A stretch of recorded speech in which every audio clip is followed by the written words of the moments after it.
मंगलं भगवान् विष्णु मंगलं मधुसूदनं मंगलं पुंडरीकाक्षं मंगलं गरुडध्वज। माधव माधव विष्णु माधव माधव हरि स्मरन्ति सधवा नित्यो सकल कार्यसु माधव। जगन्नाथ बलभद्र सुभद्रा आज दिन इष्ट देवता चंद्र देवता इष्टदेवी भुवनेश्वरी। जगन्नाथ बलभद्र सुभद्रा सुदर्शन चतुर्धामूर्ति देवता लक्ष्मी नारायण इष्टदेवी माँ जगज्जननी खंडुआरी जो मैंने आज आष्ट्र संवादर दैनिक राशिफल कार्यक्रमटी देखुंट शुणुंट से आज दिनटी सुख समृद्धि मानसिक पारिवारिक शांति आत्मसंतोष उत्तम स्वास्थ्य और संपदर दिन हो यह ही जगन्नाथ पाखे कामना करी आरंभ करुचु आज आमर दैनिक राशिफल कार्यक्रम। जय जगन्नाथ। आज जानुआरी मास 20 तारीख 2025 मसीहा मकर 7 दिन माघ मास कृष्णपक्ष षष्ठीगत सप्तमी सोमवार षष्ठी तिथि सकाल 9:58 पर्यंत रहा सप्तमी तिथि भोग हो। आज राशि नक्षत्र हस्ता कन्या हस्ता नक्षत्र रात्रि 8:30 पर्यंत रहा चंद्र कन्या राशि अहोरात्र 60 दंड अवस्थान करेंगे। सकाल 9:58 पर्यंत षष्ठी तिथि जो से समय पर्यंत पिता द्रव्य एवं पर ताल खाइबा मना खाइले देहरे रोग ये रही आज पंजिका। वर्तमान जाणीनवा केमिति कटिब 12टी राशि व्यक्ति मानकर आज दिन। प्रथम राशि मेष राशि षष्ठ चंद्र षष्ठी तिथि सोमवार चंद्र नक्षत्र भोग हो असंभव को संभव कर समर्थ हे। समस्त आशा आकांक्षा अभिलाष पूर्ण एवं समस्त इच्छित पदार्थ हाथ पांतर उपलब्ध हो। रोग ऋण दुख शोक क्लेश मानसिक अवसादु सामयिक मुक्ति मिल। शत्रु मान मित्रतार हाथ बढ़ाइबे एवं आपण वक्तव्य सम्मोहन शक्ति रश सम्मान सामाजिक प्रतिष्ठा जनसंपर्क वृद्धि पाइब। वाणिज्य व्यवसाय परिवहन में आय अति उत्तम हो। कर्म आशा ठारू अधिक सफलता और कर्मस्थान समस्त बाधा विघ्न और प्रतिबंधक दूर हो। जो मानकर अश्विनी और कृतिका मेष से उपकृत हे। शुभ रंग सिल्वर संख्या 3 आराधना प्रभु श्री जगन्नाथ। वृष राशि घाट चंद्र घाट नक्षत्र जो विद्या बुद्धि ज्ञान गारिमा प्रत्युत्पन्नमति दूरदृष्टि धीशक्ति स्मरण शक्ति प्रयोग में असफल हे। मन अस्थिर विषादग्रस्त चापग्रस्त एवं मान सम्मान हानि घटब। मन में अस्थिरता परिवार में मनमालिन एवं अपमान अपदोष अपनिंदा मिल। संतान मान विशृंखलित हे एवं तांको कर्म को नहीं दुखी हे। पितामाता स्वास्थ्यगत समस्या किंबा पैतृक संपत्ति को नहीं विवाद जमी जमा विवाद पारिवारिक विवाद उग्र रूप धारण कर। वाणिज्य व्यवसाय परिवहन में आय ठारू व्यय अधिक हो। कर्म विफलता और सहकर्मी उपहासर पात्र हे। जो मानकर रोहिणी वृष से सतर्कता अवलंबन करेंगे। शुभ रंग धड़ा संख्या 2 आराधना माँ समलेश्वरी। मिथुन राशि चतुर्थ चंद्र घाट 12 जो घाट 12 प्रभाव विशेष रहा। गुरुजन कृपा क्षमताशाली व्यक्ति सहायता एवं राजनैतिक व्यक्ति शुभदृष्टि रे। स्वजन परिजन बंधु बांधव सहकर्मी सहयोगी साहाय्य सहयोग मिल एवं समस्त संपर्क भी रह। धन संपद प्राचुर्य प्रतिपत्ति वृद्धि पाइब एवं महत् व्यक्ति आश्रय मिल। वाणिज्य व्यवसाय परिवहन में आय अति उत्तम हो एवं नूतन परिवहन व्यवसाय सुजोग जुटब। कर्म आशा ठारू अधिक सफलता उच्च सम्मान उच्च पदवी प्राप्त हो। जो मानकर मृगशिरा ଓ ଆର୍ଦ୍ରା ମିଥୁନ ସେମାନେ ଉପକୃତ ହେବେ। शुभ रंग सबुज, संख्या 2, आराधना माँ छिन्नमस्ता। कर्कट राशि, तृतीय चंद्र, सोमवार, चंद्रंग नक्षत्र, षष्ठी और सप्तमी तिथि उभय भोग हो।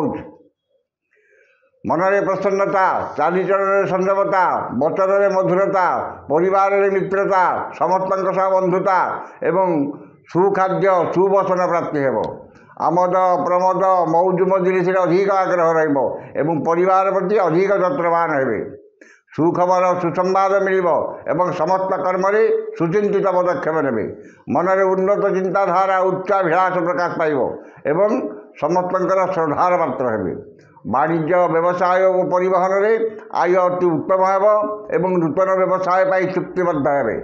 कर्म आशा ठार अधिक सफलता एवं समस्त कर्म आपणकर कर्मकुशलता, कर्म तत्परता, कार्यदक्षता और समयानुवर्तिता प्रकाश पाइब। जो मानकर पुष्या कर्कट से उपकृत हेबे। शुभ रंग धड़ा, संख्या 1, आराधना भगवान शिव। सिंह राशि, द्वितीय चंद्र एवं कृष्णपक्ष जो धन क्षति, मानसिक अस्थिरता, परिवार मनमालिन एवं धन को नहीं विवाद माली मकदमार पड़ पारती। अन्य ठारू आनिथिबा धन फेरैबार असमर्थ हेबे एवं अन्य को देइथिबा धन पाइबारे विफल हेबे। मूल्यवान पदार्थ नष्ट किंबा हरि जाई पारे एवं आर्थिक ठकामी रे पड़ पारती। मन अस्थिर, विषादग्रस्त, चापग्रस्त रहिबो एवं शारीरिक पीड़ा भोगिबे। वाणिज्य व्यवसाय परिवहन में आय ठारू व्यय 2 गुण अधिक हेब एवं आर्थिक स्थिति बिगड़ी। कर्म विफलता और कर्म प्रति अनाग्रह भाव प्रकाश पाइब। जो मानकर पूर्व फाल्गुनी सिंह से सतर्कता अवलम्बन करेंगे। शुभ रंग गोलापी, संख्या 6, आराधना माँ माणिकेश्वरी। कन्या राशि, श्रीचंद्र, श्रीचंद्रे श्रीयंग दद्यात। श्रीचंद्र को धन मान सम्मान सौजन सुसंपर्क परिवार सुख शांति लक्ष्मीकर कृपा एवं सुखाद्य सुवसन प्राप्ति हेब। मूल्यवान धातु बसन भूषण शौखिन घर उपकरण क्रय करेंगे। नूतन भूमि पूजा, गृह प्रतिष्ठा, गृहारंभ, विद्यारंभ, कर्मारंभ एवं व्यवसाय आरंभ आदि करें किंबा कौन मांगलिक कर्म योगदान करें। वाणिज्य व्यवसाय परिवहन में आय जहाँ मनरे आत्मसंतोष आत्मतृप्ति कर्म स्वल्प परिश्रम अधिक सफलता, उच्च सम्मान, उच्च पदवी और सहकर्मी साहाय्य सहयोग प्राप्त करेंगे। जो मानकर उत्तरा फाल्गुनी और चित्रा कन्या से उपकृत हेबे। शुभ रंग मेरून, संख्या 8, आराधना भगवान विष्णु। तुला राशि, द्वादश चंद्र, द्वादश चंद्र जो अपव्यय अपवाद अपदोष सामयिक मुक्ति मिल। ठीक समय ठीक निष्पत्ति नेबार समर्थ हेबे एवं कुसंग परित्याग करी सत्संग करेंगे। अधता खर्च, बद खर्च, परिवार खर्च बार बहुत कम रहिबो। खर्च प्रति अनाग्रह और संचय प्रति मनरे आग्रह प्रकाश पाइब। धनर सत् विनियोग करेंगे एवं उन्नतिमूलक कर्म धनर विनियोग करेंगे। वाणिज्य व्यवसाय परिवहन में आय अति उत्तम हेब। कर्म आशा ठारू अधिक सफलता एवं समस्त अटकी काम, बंद होता काम एवं कष्टसाध्य काम आदि आपण सहज हेब। जो मानकर चित्रा और स्वाति तुला से उपकृत हेबे। शुभ रंग नील, संख्या 2, आराधना जगज्जननी माँ कमला। मिथ्या राशि, एकादश चंद्र, सोमवार, चंद्रंग नक्षत्र जो आयर मार्ग अति उत्तम एवं विभिन्न उत्सर धन प्राप्ति हेब। आय अधिक करने नूतन उद्यम करेंगे से योजना प्रस्तुत करेंगे। मूल्यवान धातु बसन भूषण भूमि और जानवाहन क्रय करेंगे। वाणिज्य व्यवसाय परिवहन में आय अति उत्तम हेब एवं नूतन व्यवसाय किंबा व्यवसायर शाखा बढ़ाई उद्यम जारी रखिए। धन संपद प्राचुर्य प्रतिपत्ति वृद्धि पाइब एवं आर्थिक स्थिति सुदृढ़ हेब। कर्म सफलता और कर्मस्थान समस्त सुविधा सुजोग हासिल करेंगे। जो मानकर अनुराधा इच्छा से उपकृत हेबे। शुभ रंग लाल, संख्या 11, आराधना माँ बगलामुखी। धनु राशि, दशम चंद्र, ଯୋଗୁଁ କର୍ମ ପ୍ରତି ଏକାଗ୍ରତା ଆନ୍ତରିକତା ଅଧିକ ରହିବ ଏବଂ ଭାଗ୍ୟ ଅପେକ୍ଷା କର୍ମରେ ଅଧିକ ବିଶ୍ୱାସ ଓ ଗୁରୁତ୍ୱ ଦେବେ। ଆଜି ଯେକୌଣସି କର୍ମ ଆରମ୍ଭ କରିବେ ସେଥିରେ ଶତ ପ୍ରତିଶତ ସଫଳତା ପାଇବେ। ମନରେ ସତ୍ ଚିନ୍ତା ସତ୍ ଭାବନା ପ୍ରକାଶ ପାଇବ ଏବଂ ସତ୍ କର୍ମରେ ଅଧିକ ଆଗ୍ରହ ରହିବ। ବାଣିଜ୍ୟ ବ୍ୟବସାୟ ପରିବହନରେ ଆୟ ମଧ୍ୟମ ହେବ। କର୍ମରେ ଆଶାଠାରୁ ଅଧିକ ସଫଳତା ସମ୍ମାନ ମିଳିବ। ଯେଉଁମାନଙ୍କର ମୂଳା ଓ ଉତ୍ତରାଷାଢ଼ା ଧନୁ ସେମାନେ ଉପକୃତ ହେବେ। ଶୁଭ ରଙ୍ଗ ହଳଦିଆ, ସଂଖ୍ୟା 5, ଆରାଧନା ଜଗଜ୍ଜନନୀ ମା ତାରା। ମକର ରାଶି, ନବମ ଚନ୍ଦ୍ର ଯୋଗୁଁ ମାନ ସମ୍ମାନ ହାନି, ମାନସିକ ଦୁଶ୍ଚିନ୍ତା, ପରିବାରରେ ମନୋମାଳିନ ଏବଂ ନିଜର ପ୍ରିୟ ବନ୍ଧୁ କିମ୍ବା ପୁରାତନ ବନ୍ଧୁଙ୍କ ଠାରୁ ଅପମାନ କିମ୍ବା ତାଙ୍କ ସହ ବିବାଦ ହୋଇପାରେ। ଉନ୍ନତିମୂଳକ କର୍ମରେ ପ୍ରତିବନ୍ଧକ ଏବଂ ଧାର୍ମିକ କର୍ମରେ ବିଘ୍ନ ଦେଖାଦେବ। ମନ ଅସ୍ଥିର, ବିଷାଦଗ୍ରସ୍ତ, ଚାପଗ୍ରସ୍ତ ରହିବ ଏବଂ ଅପମାନ, ଅପଯଶ, ଅପନିନ୍ଦା ମିଳିବ। ବାଣିଜ୍ୟ ବ୍ୟବସାୟ ପରିବହନରେ ମାନ୍ଦାବସ୍ଥା ଲାଗି ରହିବ। କର୍ମରେ ବିଫଳତା ଓ ପଦସ୍ଥ ଅଧିକାରୀଙ୍କର ରୋଷର ଶିକାର ହେବେ। ଯେଉଁମାନଙ୍କର ଶ୍ରବଣ ମକର ସେମାନେ ସତର୍କତା ଅବଲମ୍ବନ କରିବେ। ଶୁଭ ରଙ୍ଗ ବାଇଗଣୀ, ସଂଖ୍ୟା 6, ଆରାଧନା ଜଗଜ୍ଜନନୀ ମା ଦୁର୍ଗା। କୁମ୍ଭ ରାଶି, ଅଷ୍ଟମ ଚନ୍ଦ୍ର ସୋମବାର ଚନ୍ଦ୍ରଙ୍କ ନକ୍ଷତ୍ର ଭୋଗ ହେଉଥିବାରୁ ବାଦ ବିବାଦ, ସ୍ୱାସ୍ଥ୍ୟ, ଆର୍ଥିକ କାରବାର, ଉଚ୍ଚସ୍ଥାନ ଆରୋହଣ ଏବଂ ଯାନବାହନ ଆରୋହଣ କାଳରେ ସତର୍କତା ଅବଲମ୍ବନ କରିବେ। ମନରେ ଅସ୍ଥିରତା, ପରିବାରରେ ମନୋମାଳିନ୍ୟ ଏବଂ ଶାରୀରିକ ପୀଡ଼ା ଭୋଗିବେ। ଉଚିତ କର୍ମରୁ ବିଚ୍ୟୁତ ହୋଇ ଅନୁଚିତ କର୍ମରେ ଆଗ୍ରହ ରଖିବେ ଏବଂ ବିନା କାରଣରେ ବହୁତ ବ୍ୟସ୍ତ ରହିବେ। ବାଣିଜ୍ୟ ବ୍ୟବସାୟ ପରିବହନରେ ଆୟଠାରୁ ବ୍ୟୟ ଅଧିକ ହେବ। କର୍ମରେ ବିଫଳତା ଓ ସମ୍ମାନ ହାନି ଘଟିବ। ଯେଉଁମାନଙ୍କର ପୂର୍ବଭାଦ୍ର କୁମ୍ଭ ସେମାନେ ସତର୍କତା ଅବଲମ୍ବନ କରିବେ। ଶୁଭ ରଙ୍ଗ ଇନ୍ଦ୍ରନୀଳ, ସଂଖ୍ୟା 3, ଆରାଧନା ଜଗଜ୍ଜନନୀ ମା କାଳୀ।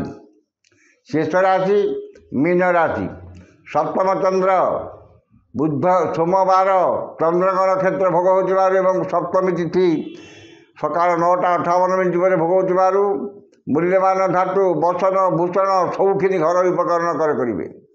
ପୁତ୍ର, କନ୍ୟା, ଭାତୃ, ଭଗ୍ନୀଙ୍କର ବୈବାହିକ କର୍ମରେ ଆୟୋଜନ କରିବେ କିମ୍ବା କୌଣସି ଶୁଭକର୍ମ, ବୈବାହିକ କର୍ମରେ ପରିବାର ସହଯୋଗ ଦେବେ।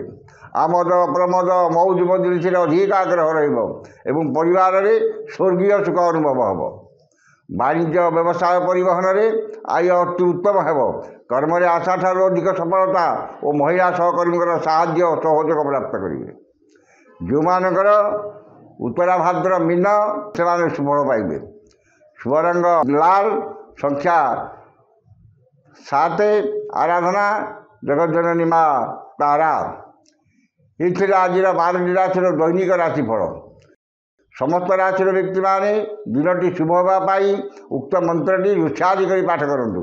ଋଷ୍ୟାଦିଟି ହେଲା ଓଂ ଅଶ୍ଚତ୍ରୀ ଚନ୍ଦ୍ର ମହାମନ୍ତ୍ରଶ୍ଚ ଗୌତମ ଋଷି ଅନୁଷ୍ଠୁପ ଛନ୍ଦ ଅଦ୍ୟ ଦିବସ ଦିବସାଧିପତି ଚନ୍ଦ୍ର ଦେବତା ସୁପ୍ରୀତେ ଚନ୍ଦ୍ର ଦେବତା ମନ୍ତ୍ର 178 ସଂଖ୍ୟକ ମନ୍ତ୍ର ଜପେ ବିନିଯୋଗ। ଏ ମନ୍ତ୍ରଟି ଋଷ୍ୟାଦିଟି ଥରେ ପଢ଼ିବେ ଏବଂ ମନ୍ତ୍ରଟି ହେଲା ଏବଂ ଐଂ ହିଂ ସୋମାୟ ନମଃ। ଏ ମନ୍ତ୍ରକୁ ସକାଳେ 108 ପାଠ କରନ୍ତୁ ଏବଂ ସନ୍ଧ୍ୟାରେ 108 ପାଠ କରନ୍ତୁ। ନିଶ୍ଚିତ ଭାବରେ ଦିନଟି ଆପଣଙ୍କର ମଙ୍ଗଳମୟ ଏବଂ ଶୁଭମୟ ହେବ। ଆଜ ତ ସମୟ ସରିଯାଇଛି, ଆସନ୍ତାକାଲି ଦେଖା ହେବ ଠିକ୍ ଏହି ସମୟରେ। ବିଦାୟ ଦିଅନ୍ତୁ। ଜୟ ଜଗନ୍ନାଥ।